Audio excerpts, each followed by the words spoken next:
Finally! What's that? Mama's Boy Productions.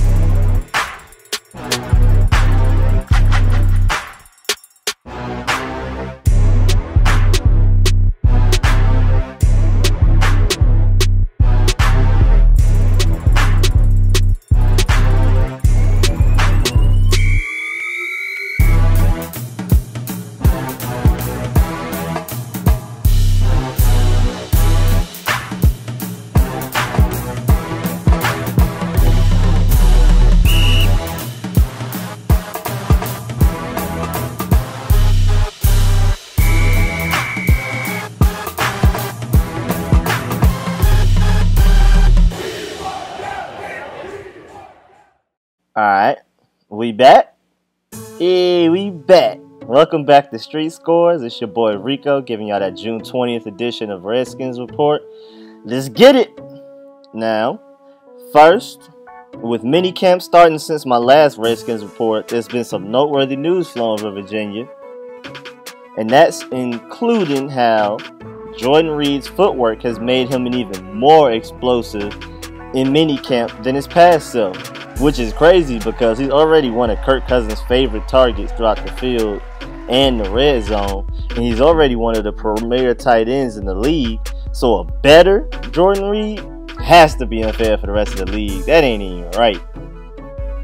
But he's been rehabbing his shoulder that he injured back in Thanksgiving. And he looks to be 100% now though, which is especially great since he's been the focal point of our offense even while Pierre and Deshaun Jackson were here. So I'm expecting their departures not to matter as much people would feel it will. Because, you know, Jordan Reed was the main part of the offense. So keep doing you, Reed. We see you. And another Redskin that is even more explosive than their already past explosive selves is my boy, Junior Galette. As you can see, I'm celebrating right here. He dissing my boy Cam Newton. But it's alright, bro. He on the Redskins right now, so I'm going to give him a pass. But, he's already our best pass rusher talents-wise. I mean, like talent-wise, he is definitely our best pass rusher. Ryan Kerrigan always gets the job done, but that's a mix of skill, practice, and availability. He's usually healthy, even that one time where he had that club on his hand for a cast. He was always there. But, yeah, Junior Galette, the only problem is that he just can't stay healthy. But he's lost 15 pounds, and he claims to be even more explosive than the Junior Galette that had 22 sacks in 2 seasons for New Orleans back in 2013 and 2014. And that doesn't even make sense. So the rest of the league not ready for the Redskins' secret weapon that hasn't even had a chance to play for us in 2 years. They better take note. And they better take cover. But before we get ahead of ourselves, he's recovering from 2 Achilles injuries, which even took down Kobe, the Black Mamba. And the Redskins are being patient with him and do not want him to overwork himself, and they definitely don't want to push him too far. So let's wait to get excited until he's out there actually putting these quarterbacks on their backs and forcing them into terrible, frantic throws. But y'all better watch out for my boy Junior Galette. For real. Now, third, my boy Kendall Fuller, another one of our secret weapons, is finally looking like the cornerback we drafted him to be. While spending most of his time being the #1 slot corner, he's been impressing while covering my boy Jamison Crowder, the real secret weapon. And yeah, supposedly I've been reading articles and seeing stuff about him actually impressing. He's gotten beat on a couple of plays, but he's also made some plays he could not have made last year coming off that knee injury he had. And he had first-round talent in the 2016 draft, but his injury let him slide to us. And he essentially basically had to take a year off last year. But now he's back and improving with every day of practice. You know, this is technically his rookie season coming up because this is his first fully healthy offseason. So I'm expecting big things. Now, speaking of secondary, new secondary coach Torian Grant is impressing with his coaching style and improved DB play and practices. The Redskins love how he makes changes and improvements immediately on the field. His corrections are instant.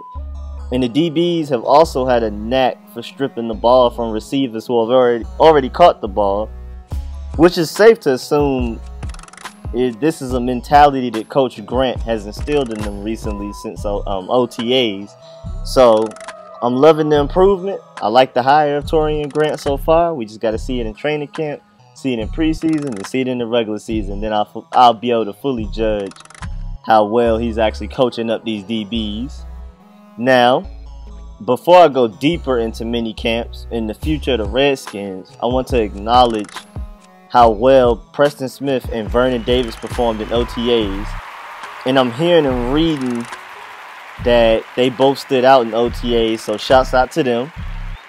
Preston Smith seems to, needs to become more consistent because he's already one of our more talented and athletically gifted players. But he just can't seem to put it together for consecutive quarters or consecutive games. So if this right here, you can see in these little plays on the right, if he can, be consistent, he can be dominant. And Vernon Davis, 33-year-old self, still showing he got some left in the tank. With Jordan Reed spending the previous few weeks in Miami, Vernon Davis had plenty of opportunities in OTAs to show what he still got. And apparently he's performing very well. Of course, I wasn't there to actually see it, but from all the articles I've been reading and everything I've been looking up, all the videos I can find, it's, that everybody's been saying that he's been, impressing in OTAs. So shouts out to him. See that man old, but he's still out there putting in that work. Now for a change of pace, shouts out to my boy DJ Swearinger for his newborn son. May his new son grow up to be a Redskins fan and hopefully become a 5-star recruit for Georgia and then become a Hall of Famer for the Redskins in the future. Oh, my bad, too soon?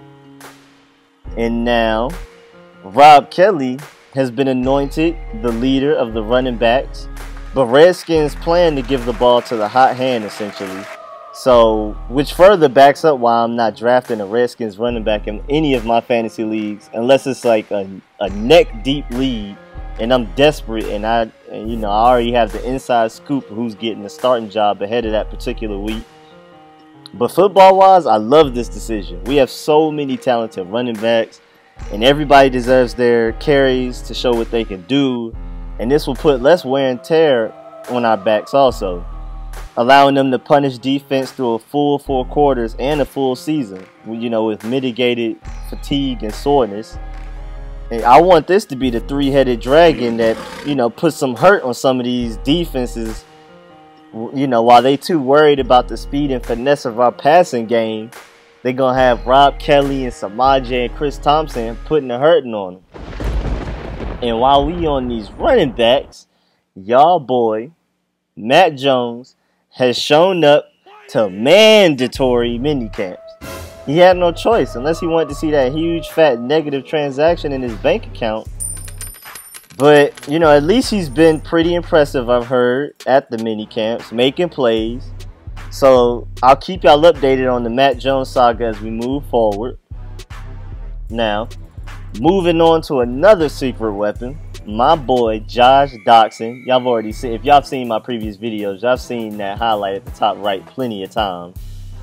But this 2016 first-round pick, that barely played after an Achilles injury very early in the season last year, he's impressing at OTAs also. He was a standout to many people, but so far in minicamps, he's been the 4th receiver. That's because Ryan Grant, who Jay Gruden said earlier this week was the best route runner on the entire roster, has actually been the 3rd receiver. He's not very athletic, and Josh Doctson is very athletic and talented. So we can expect Josh Doctson to eventually take the spot. But right now, I like to see Ryan Grant get these opportunities with the starting offense to show what he can do. And we'll see who makes it. But at the end of the day, I expect Josh Doctson to take that spot and probably even move up to the 2nd receiver position over Jamison Crowder just because of his size and talent. Now, shouts out to the real minicamp messiah, and I mean the real minicamp messiah, my boy DeAngelo Hall. Not only is he half player, half coach, giving these young DBs some gems, dropping his knowledge on them, but he just had his contract restructured in a way that he will take a pay cut. And with the Redskins salary cap already looking a little thin, his $2 million pay cut helps a lot. We appreciate you. You the real MVP of this offseason. It takes a true stand-up guy to say y'all can keep that $2 million and give it to somebody else. That's hard to do for real. And I'm seeing DeAngelo Hall wants a front office position for the Redskins, and if he's willing to make sacrifices like these, I think he deserves a shot at front office. He's a smart player, and he's willing to make sacrifices, bro. Hire him up, bro. Give him his dream and pay him them real bucks. He's taking his $2 million pay cut for y'all. Show him that y'all appreciate it. Now, to the most important news of this whole Redskins report. Doug Williams has been named Senior VP of Personnel. Now, I can go on about this for hours, but I'm just going to give y'all a little back history story of Doug Williams' past and credentials, and then I will further explain what other roles have been assigned in order to eliminate the need for a GM, and essentially the Redskins just spread the responsibilities of a GM amongst several people, making it more of a team effort. But let's get back to Doug Williams. Turn up that music. It's important. Doug Williams was never given many opportunities in his short 10-year NFL career. But with his short 2-year stint with the Redskins, he was able to become the first black quarterback to start in a Super Bowl, the first black starting quarterback to win a Super Bowl, and the first black starting quarterback to win Super Bowl MVP all in 1 year. And I got to thank Joe Gibbs, who's the reason why we even have 3 Super Bowls, all of our Super Bowls in franchise history. Got to thank him for giving Doug Williams the opportunity that he could not get, pretty much throughout the rest of the NFL at the time. Doug Williams was able to break cultural barriers and bring the Redskins one of his 3 Super Bowls in franchise history. Doug Williams went on to get all kinds of non-player positions around the NFL and the NCAA after he retired, but eventually he came back home as a personal executive until last week. Now he's been promoted and is responsible for the staff and personnel hirings and managings. So essentially it's Daniel Snyder, who owns the team, Bruce Allen, who's the president, and Doug Williams right under him. So Doug Williams immediately appointed other positions by promoting people already in the organization, which I love, keeping everything in-house. Don't bring in any outsiders who don't know the culture and doesn't have any rhythm or vibe or continuity with the organization already. Let's get to it. Eric Schaefer, the team's chief contract negotiator and general counsel, was promoted to vice president of football operations. Schaefer will now have more responsibility in personnel matters and will answer to Doug Williams while maintaining his former duties, of course. But to simplify it for y'all who might be lost, he's in charge of contracts. So this is the guy, this is the face y'all need to think of when you think of Kirk Cousins contract talks and getting him signed long term. And this is what Eric, Doug, and the whole Redskin organization want. They want Kirk Cousins on a long-term contract. So this is the guy making it happen. He's the one that keeps track of the salary caps and all of that math and all of that business stuff. That's him right there. So, hey, hope you're out there doing a good job. If Doug Williams hired you, I trust you. If he stamp you, I stamp you. And I don't know about y'all, but these dudes in the suits with the trap music in the background look hilarious to me. I gotta let the beat play longer. I'm gonna keep it on repeat just so I can keep laughing at this, especially with all the different people I'm about to show y'all, bro. Just peep the trap music in the background. Now, Kyle Smith, the Southeastern area scout who started with the Redskins as an intern in 2010, was promoted to director of college scouting. So he's going to be the one in charge of, going out there and seeing which college players will be the best ones to draft or pick up as undrafted free agents. So he's basically the leader of our draft. It's essentially, he's not the leader, but he's the first point in the draft. He's the one that goes and finds the talent. Now, Scott Campbell, who was the director of college scouting, was promoted to senior personnel executive. Doug Williams loves how he ran the draft. And he praised how he stepped up in McClellan's absence, because when McClellan was fired, he did a lot of the scouting. So when he was fired, a lot of our scouting reports and, you know, all of our logs on players and who's good, who's not good, what somebody's good at, what they're not good at, was lost. So Scott Campbell basically stepped up and handled all that responsibility and handled that role when Scott McClellan was out, and it led to this beautiful draft we just had. So he got promoted. Shouts out to him. Tim Grimble was promoted to Assistant Director of College Scouting. So he's basically just going to be right under Scott Campbell. Richard Mann was promoted to Assistant Director of Pro Personnel, serving under Alex Santos, who remains the Director of Pro Personnel. And Doug Williams will also continue to hire more lower-level scouts. He also said that he will not get in Jay Gruden's way, which I love. He will let Jay Gruden, you know, say who will be playing, who's not playing. Let Jay Gruden do his thing as the head coach. Just let him do his thing, stay out the way. And at the end of the day, though, Bruce Allen, the team president on the left of the screen, will have the last say in almost everything. I don't know exactly how much power he has, but at least it's less than what it used to be before this restructure. And Bruce is emphasizing and stressing that further decisions will be team decisions. It's not going to be one head sitting here signing off on everything and having his input in everything. It's going to be more of a collaborative effort, collaborative thought. And I do like that. I want the power spread out. I want more people in the office instead of just one guy handling too much on his plate. So I like this. And what's even more fire is that this entire structure was Doug Williams' idea. An idea that he kept pitching to Bruce Allen for weeks. He loved how the Redskins draft room was structured and how much effective communication and collaboration there was without a GM, and instead with like a huge group of people splitting up the responsibilities. So he basically wanted something similar in the front office structure. And he finally got his wish and a promotion. So now let's go out there and get these dubs, boy. I was a little skeptical of how this would be structured a few weeks ago from a previous video. I explained it. But I actually like how this is structured. We drafted so well a few months ago, and if we can get the equivalent of that in the front office and the running of this winning organization, Peapod said winning, then I'm down. And I can't be more happy to see our boy Doug Williams having such an important role in my favorite sports organization. I mean, Doug Williams, even if you're not a Redskins fan, he's just one of them dudes you root for, man, because he broke cultural barriers. He did things that a lot of people probably would have been afraid to do and probably didn't have the talent to do. He paved the way for, you know, basically black quarterbacks and black NFL players. So we salute to him. I'm expecting great things. I'm expecting consistency. I'm expecting an identity. I mean, but how do y'all feel about it? Get in the comments and let me know, please. Get in the comments, debate, talk about it. Let me and everybody know how y'all feel. Welcome. Now, moving on to Kirk, I'm about my bag cousin.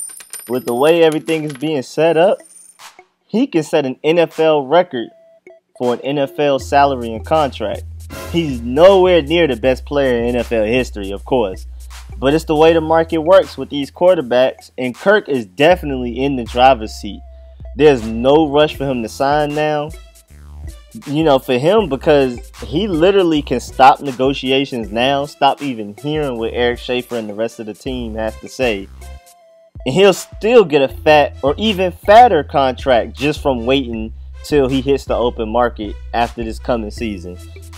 And every time we franchise tag him, the more we gotta pay. And the fatter his contract will be if we give him a long-term deal.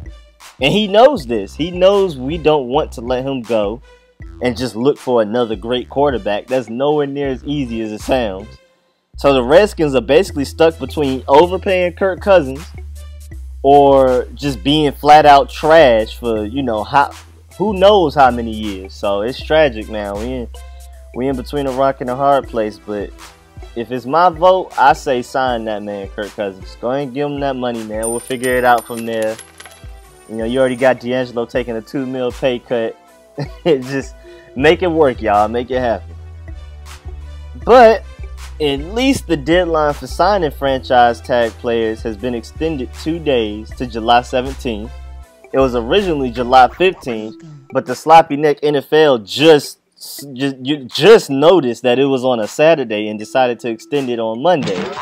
And I'm sitting here like, how are y'all in this billion-dollar industry and nobody noticed till June of 2017 that July 17th, 2017 fell on a Saturday? Like, y'all must got a lot of yes men working for the NFL, because somebody had to notice but was probably too scared to say something or challenge the curtain date or rule that they had or whatever. Somebody was scared. And y'all need to hire me, because I would have been told y'all to y'all faces y'all was slipping on y'all pimping. It makes no sense a billion-dollar industry did not notice until a month before that a day fell on a weekend and basically contradicted one of the laws and rules y'all have set in y'all rule book that y'all made. I mean, this situation makes absolutely no sense. It's sad, but I mean, it's still hilarious at the same time. NFL, y'all some goofballs for real. Now, I want to start a discussion, a debate, and this is for any fan of any team. I want anybody's input in the comment section. Please let me know how y'all feel about this too, along with the Doug Williams. After the Rams traded away the last notable player involved in the RG3 trade, Greg Robinson, who do y'all feel won the RG3 trade? Or, you know, who lost the least, in better words, because we both kind of was looking ugly out there. But I want to know how y'all feel. I don't care if you're a fan of the Rams, the Redskins, or if you're not even a football fan, period. If you just have some input, let me know. And my answer, of course, is the Redskins. No bias, and I'm going to explain why. Since that trade in 2012, the Redskins have not only made the playoffs twice, but we also won the division those 2 times. The Rams have not even had an 8-win season since, let alone a winning season or a playoff appearance. Also, RG3 made the Pro Bowl that magical rookie season. None of the players the Rams drafted with the picks that we gave them ever made a Pro Bowl, not even one of them. Another point, well, all them picks, the Rams never took a quarterback with any of the picks, which was one of their biggest needs, and depending on how Jared Goff pans out, still is. And that was in 2012, and it's 2017 now, and they still haven't exactly addressed that need. It's crazy. And they should have definitely gotten some wide receivers too, because that's still a huge need. That's been one of their main problems, even when they had Sam Bradford. The Redskins, on the other hand, got RG3 and Kirk Cousins, who might, you know, like I said earlier, Kirk Cousins might set an NFL record for a payday. And he was drafted in the 4th round of the draft. Y'all had plenty of opportunities to get him.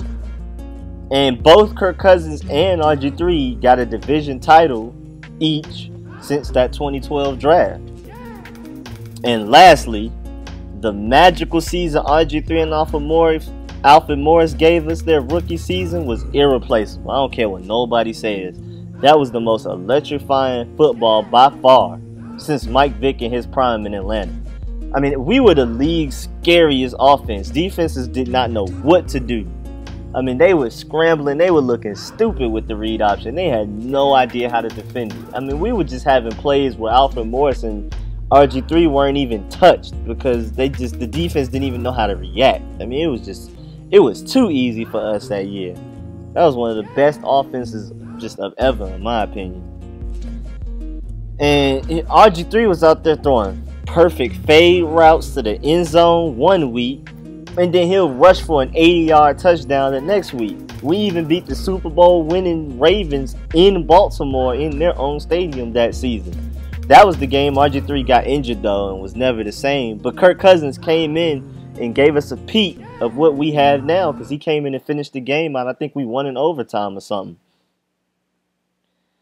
And then there was that amazing Thanksgiving game against Dallas where we straight scrubbed them with that crazy play that Pierre had right there at the top left, where he stretched back and caught that. Even though it looks like a bad pass by RG3, that was the only place he could have put it, because that corner right there coming from the right side of the screen, if it was an inch to the right, he would have tipped it, intercepted it. You never know what would have happened. But Pierre caught it. Super just stretched his body out to catch it, and then he just outran everybody. Man, that play was crazy. And we just ran up the score on them. I mean, as you can see at the little box score at the bottom, at one point it was 28-3. And we just, kind of let them catch up so it won't look as pathetic. But at the end, well, I mean, we were just running up the score at a certain point. You can see on that little box score at the bottom right. And then, of course, there was that Week 17, last game of the season, where it was Cowboys versus Redskins. Whoever wins the division and makes the playoffs. And, of course, we won against our most hated rivals, the Dallas Cowgirls. And that was the game where RG3 played on one leg and was still deadly. Alfred Morris was going crazy. And then Tony Romo threw that interception to end the game. And the crowd went the craziest I've ever heard the Redskins go. And even them nerdy little band boys. I mean, I'm not saying all the band boys was nerdy. But it was like a few of them in there. Even they was getting it after the game. When they was like in some parking garage or something. And they was playing that go-go music or whatever. And everybody was celebrating. They was going crazy. Yeah, and that was a holiday for us. And that game is when I took this picture right here, the one that's like my thumbnail for the whole YouTube account. Had to post up beside, I don't know why the score is cut out, but I had to post up beside that score, man. Because that was magical, bro. That was the first time we made the playoffs in a while, and that was just a beautiful game. It was a good game from start to finish. It was nail-biting the whole time, man. That was magical. But then RG3's, or RG Knee, or Robert Griffin, the third string, whatever you want to call him, his legs finally gave out on him on a play that he wasn't even touched. I blame whoever hiked the ball to him. You sabotaged the whole Redskins season. I hope you cut. Sabotaged the whole franchise, period, not even just the season. But and we just, we were up 14-0. And then we never scored again. Ended up losing 14-24. And that was one of the saddest endings to anything I've ever seen in sports. Still hurt.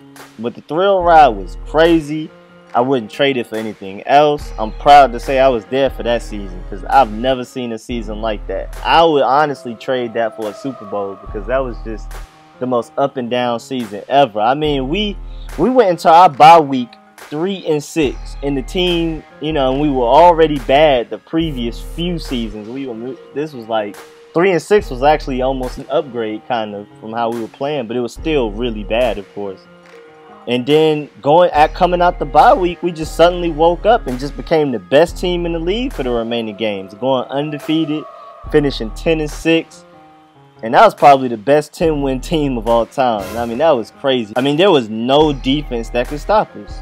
I mean, we beat the Super Bowl winner, as I previously mentioned, in the Ravens, in their house, without our starting quarterback for a lot of the game. I mean, that was just, that was an irreplaceable season. I feel like we definitely won the trade, or at least lost the least, because at least we got a magical season out of it, and we didn't waste a bunch of time with a whole bunch of other draft picks that haven't done anything.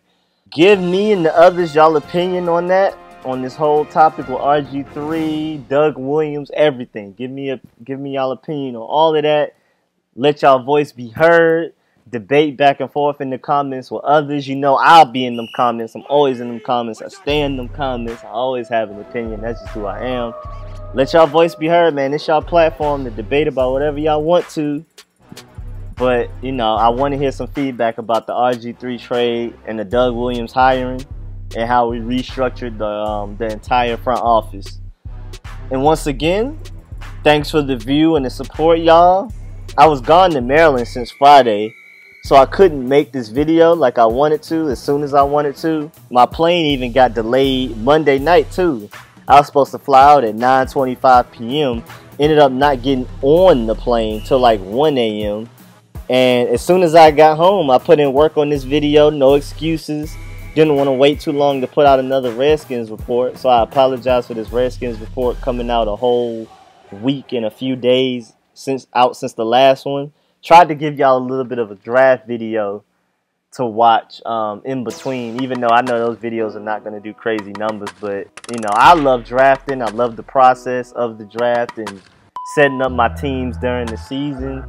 So if you want to watch that, keep watching it. I don't care if it only gets 1 view. I'm gonna keep putting those videos out. But like I was saying, man, just was gone all weekend. Soon as I got back home, had to make this video. So thanks for your patience, everybody, for waiting for this video to come out. Make sure y'all Dolemite fake punch that like button, favorite, subscribe. I'll subscribe back, and most importantly, please comment and share. Liking is also important too, though, because it puts me into other people's suggestions on the right side of the screen. Like right now, while you're watching this video, on the right side with those little videos, it's going up and down as a list. If you like my video, I'll pop up as one of those videos in other people's videos. So please like, share, and definitely comment. I want to get some feedback from y'all on this. But again, thank y'all for the support. I'll catch y'all later. I'll be back with another Redskins report. Maybe a special edition episode where I talk about something specific. I'm out.